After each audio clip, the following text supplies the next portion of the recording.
This is the coordinator video for the Honeybees unit. A few things just to start us off. When you send out your Sign Up Genius to the teacher, you also want to send out a opt-out survey because there is some honey tasting. So just in case there's any allergies in your class, we'll send out a survey that will come with the email, and you'll just send that to your teacher when you do your Sign Up Genius. So to start us off, we have our honeybee background sheet. This unit especially probably has some information that's really good for some of the centers to read over, especially like the center that has I keep doing this because the bees wiggle and dance. So the center that has the dancing bees, it's the outdoor center. It will probably be helpful for the volunteer to read over it.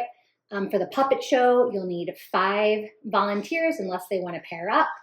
And all of that will be ready for you in the coordinator folder. Center 1 is about examining bees and their bodies and all of the parts of them.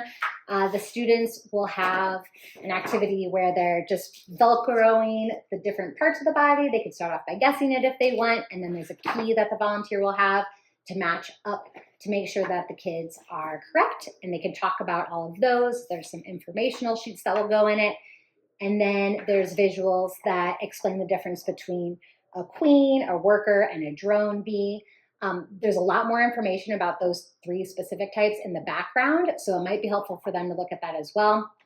And then they'll have hand glasses to examine a few different dead bees, or in this case, it's a wasp, and there's a variety of different bodies for them to look at.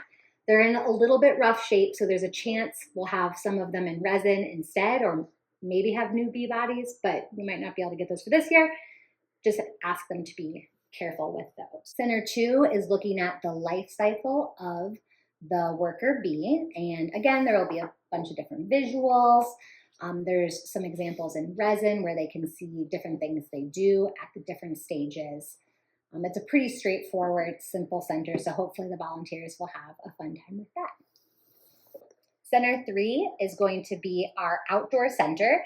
It's a game experience where the kids are learning about the different types of dances the bumblebees are going to do.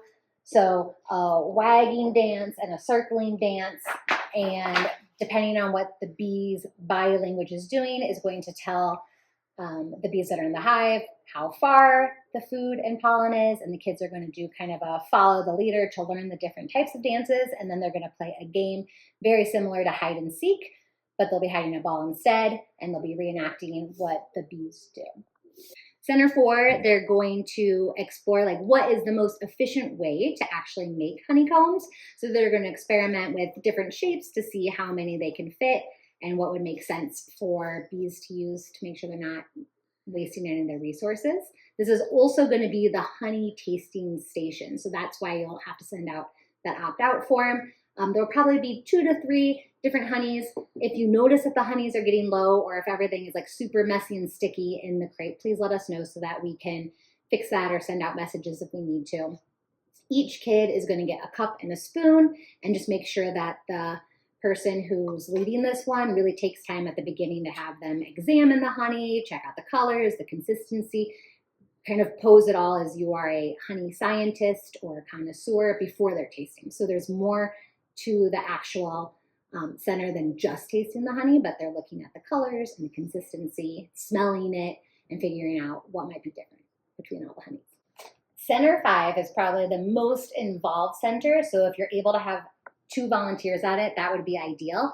If you're not able to have 2 volunteers and maybe you yourself is not assigned to a center, this would definitely be a good one to check in with the people on.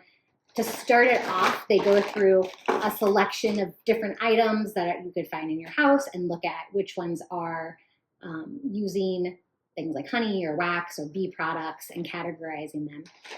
The first person or volunteer in the center could focus on this part, where the second person could really be more centered around the craft.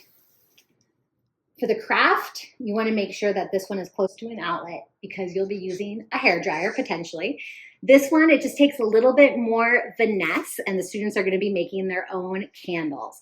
Some of the important things just to make sure your volunteer knows is when they're rolling the wicks, they're gonna start at the long side. If the wax already feels super like hard, that's where you're gonna use the hair dryer. So you'll heat it up. You don't want it to be too close because then it can actually melt it. So you want it to be a little bit farther, and you wanna heat it up just enough to where it starts to curve. And that means that it'll be pliable enough to roll. And they'll use their wick starting on this shorter side of the triangle. There is an instruction sheet in the folder, and the kids are just gonna slowly roll and compress, ideally leaving this flat edge as the bottom. When they're done with the candle, they can always heat it up a little bit more to really like press it flat. Make sure that each student is working on wax paper so that the desks are staying nice and clean. And then they'll get to take their wax candle home with them. Hope you have a lot of fun learning about honeybees. Also just remember that all the centers connect. So as the kids are going from center to center, they should be building a deeper understanding of all the content together.